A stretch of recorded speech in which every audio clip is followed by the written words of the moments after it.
욥기 6장 1절에서 7절입니다. 욥이 대답하였다. 내가 겪은 고난을 모두 저울에 달아 볼 수 있고 내가 당하는 고통을 모두 저울에 올릴 수 있다면 틀림없이 바다의 모래보다 더 무거울 것이니 내 말이 거칠었던 것은 이 때문이다. 전능하신 분께서 나를 관역으로 삼고 화살을 쏘시니 내 영혼이 그 독을 빤다. 하나님이 나를 몰아치셔서 나를 두렵게 하신다. 풀이 있는데 나귀가 울겠느냐, 꼴이 있는데 소가 울겠느냐, 싱거운 음식을 양념도 치지 않고 먹을 수 있겠느냐, 달걀 흰자 위를 무슨 맛으로 먹겠느냐. 그런 것들은 생각만 해도 구역질이 난다. 냄새조차도 맡기가 싫다. 아멘. 욥의 대답입니다. 2절에 욥이 당한 고통을 저울에 올려서 재어볼 수 없습니다. 그가 당한 고통을 말합니다. 얼마나 고통스러웠는지를 객관적으로 말하기는 어렵습니다. 그러나 고통의 양을 재어보기 곤란하다고 해서 고통이 없는 것은 아닙니다. 사람들은 잴 수 없으므로 없다고 잘못 생각하기도 합니다. 어리석은 생각입니다. 실제로 있지만 무게를 말할 수 없는 것이 얼마든지 있습니다. 부모가 자녀를 사랑하는 마음도 이와 같습니다. 하나님께서 우리를 사랑하시고 은혜를 베푸시는 것도 그러합니다. 3절에 그러나 욥의 고통이 무거웠습니다. 바다의 모래보다 더 무거웠다고 했습니다.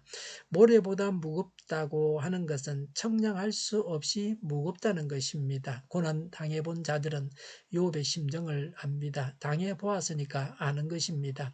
당해보지 않은 자들은 모릅니다. 배고픔의 고통을 부자가 압니까? 가난해보지 않은 부자는 절대로 모릅니다. 지금 아이들이 배고픔의 고통을 압니까? 아이들도 금식 기도를 때로는 시켜야 합니다. 고통을 당해보지 않고서는 고통당하는 사람을 위로할 수 없습니다. 도울 수 없습니다. 고통을 당해본다고 하는 것은 값진 경험입니다. 책상과 학교에서 배울 수 없는 값진 것이 고통입니다. 책상에서 배울 것이 있고 생활에서 배워야 할 것이 있습니다. 3절에 욥이 말이 거칠었던 것은 욥이 당한 고통이 무거웠기 때문이었습니다.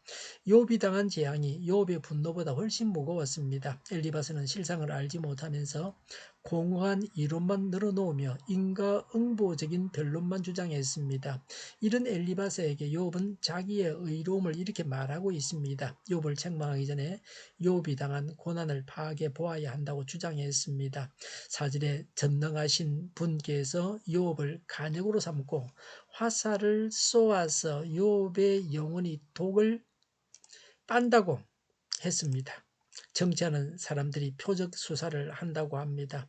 하나님께서 욥을 표적 수사했다는 것입니다. 세무조사가 나오면 기업들은 장사를 할 수가 없습니다. 욥은 세무조사를 당한 기업과 같았습니다. 욥의 친구들도 하나님께서 표적으로 삼으셨다면 그들은 더 죄가 많았으니 그들의 죄로 인해서 망하고 말았을 것입니다. 왜 욥이 당한 재앙을 화살이라고 했습니까? 재앙이 날카로워서 살을 파고듭니다. 영혼까지 아프게 했습니다. 갑작스럽고 신속하게 찾아왔습니다. 하나도 아니고 쉴 틈 없이 연속적으로 밀려들었습니다. 욥은 그 재앙이 하나님으로부터 왔다는 것을 알고 있었습니다. 그러나 왜 그 재앙이 왔는지는 알지를 못했습니다. 아마 천상의 모든 내용을 알았다고 할 것 같으면 욥이 그 고난을 당하기가 쉬웠을 것입니다. 욥은 고난 당할 만한 자격이 있는 자이므로 하나님께서 고난을 당하게 하셨습니다. 욥의 친구들보다 욥이 더 나았기 때문에 하나님께서 욥을 시험하신 것입니다. 세상에서 위에 있던 자가 아래가 되고 아래 사람이 윗사람이 되게 하겠다고 말씀하고 있습니다. 재앙을 당하는 사람이 오히려 믿음이 좋고 하나님께서 사랑하시는 자입니다. 고통당하는 사람을 낮출 성경적인 근거는 없습니다. 욥이 더 나은 자여서 모진 고통을 당한다는 확신이 있었다면 기쁨으로 당했을 것입니다. 하나님을 찬양하면서 당했을 것입니다. 성령님은 오늘날 우리가 어려움을 당할 때에 미리 알려주십니다. 그래서 잘 감당하게 하십니다. 4절에 하나님께서 욥을 몰아치셔서 욥을 두렵게 하셨습니다. 재앙을 당해서 모든 것을 잃었다는 것보다 이 점이 욥에게 있어서 두려운 것입니다. 하나님은 욥과 전쟁을 선포하셨습니다. 하나님의 진노를 도저히 막아낼 수 없습니다. 하나님께서 욥의 원수가 되셔서 끝없는 고통을 욥이 당했습니다. 욥이 고통스러워하는 핵심이 바로 이것입니다. 욥은 하나님의 진노의 대상이요, 하나님과 관계가 단절되었습니다. 예수님께서 십자가상에서 절규하신 것은 하나님의 진노의 대상이 되어서 하나님과 관계가 끊어졌기 때문입니다. 5절에 풀이 있는데 나귀가 울겠느냐, 꼴이 있는데 소가 울겠느냐라고 했습니다. 욥이 죄 없이 큰 고통을 당했으니 불평한 것이니 욥의 불평이 그리 어리석은 것이 아니라고 친구의 말에 반박한 것입니다. 6절에 싱거운 음식을 양념도 치지 않고 먹을 수 있겠느냐라고 했습니다. 소금은 맛을 냅니다. 싱거워서 간이 맞지 않아 아무 맛도 없는 음식을 먹으려고 하지 않습니다. 6절에 달걀 흰자위를 무슨 맛으로 먹겠느냐라고 했습니다. 계란 흰자가 바로 이런 음식입니다. 소금에 찍어 먹어야지 그냥 먹으면 맛이 없습니다. 고난을 맛있는 음식처럼 즐길 것으로 기대하지 말라는 말입니다. 욥의 불평이 정당하며 엘리바스의 권고는 목표를 빗나갔다고 지적합니다. 골로새 4장 6절에 충고와 격려는 소금으로 음식의 간을 맞추듯이 사랑과 진정한 동정으로서 다른 사람을 유익하게 해야만 합니다. 잠언 15장 23절에 때에 맞는 말은 아름다운 결과를 낳습니다. 잠언 12장 25절에 선한 말은 근심 있는 사람의 마음을 즐겁게 합니다.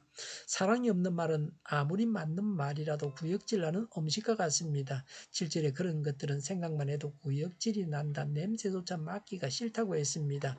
욥이 당한 재앙과 엘리바스가 권고하는 모든 것이 이러하다고 말하는 것입니다.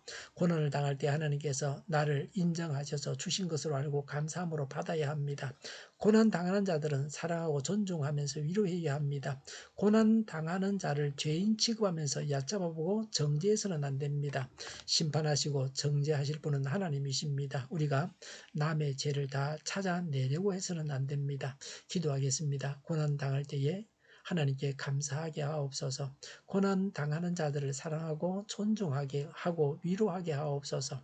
오늘보다 내일이 더 낫게 하여 주시옵소서. 교회가 분열되지 않고 하나가 되게 하여 주시옵소서. 모든 언론이 제 역할을 다하게 하여 주시옵소서. 저희가 강물처럼 흘러가게 하여 주시옵소서. 하나님을 대적하는 법을 만들지 않게 하여 주시옵소서. 이스라엘 법을 폐기하지 않게 하여 주시옵소서. 있어서는 안 될 법을 만들지 않게 하여 주시옵소서. 선거 분쟁이 없게 하시고 부정선거 시비맞이 없게 하여 주시옵소서. 코로나19가 물러가고 전 세계적으로 백신을 신속하게 대량 생산해서 충분히 공급하고 치료제가 나오고 갇힌 생활이 끝나게 하여 주시옵소서. 수도권과 부산과 영도의 환자 폭정을 막아 주시옵소서. 주일을 잘 준비하고 내일은 하나님 앞에 아름다운 예배를 드리게 하여 주시옵소서. 우리 동일교회가 만군은 집하게 하여 주시옵소서. 예수 이름으로 명하노니 모든 병만은 물러가고 몸의 모든 부분들은 온전하게 될지어다. 신유의 기적을 베푸셔서 지금도 저희의 질병을 고쳐 주시옵소서. 코로나로 신음하는 모든 자들을 고치시고 온전케 하여 주시옵소서. 저희와 교회와 이 나라의 민족을 불쌍히 여겨 주시옵소서. 잘못된 것을 제거해서 온전하게 하여 주시옵소서. 교회와 나라의 지도자 복을 허락하여 주시옵소서. 하나님께서 기뻐하시는 교회와 나라가 되게 하여 주시옵소서. 늘 맑은 공기를 마실 수 있게 하여 주시옵소서. 공부하는 학생들에게 지혜를 더하셔서 앞서가게 하시며 합격의 영광을 누리게 하여 주시옵소서. 오늘도 하나님 안에서 차고 넘치는 삶, 복된 삶을 살게 하여 주시옵소서. 감사와 찬양을 주님께 돌려드리며 예수님의 이름으로 기도하옵나이다. 아멘.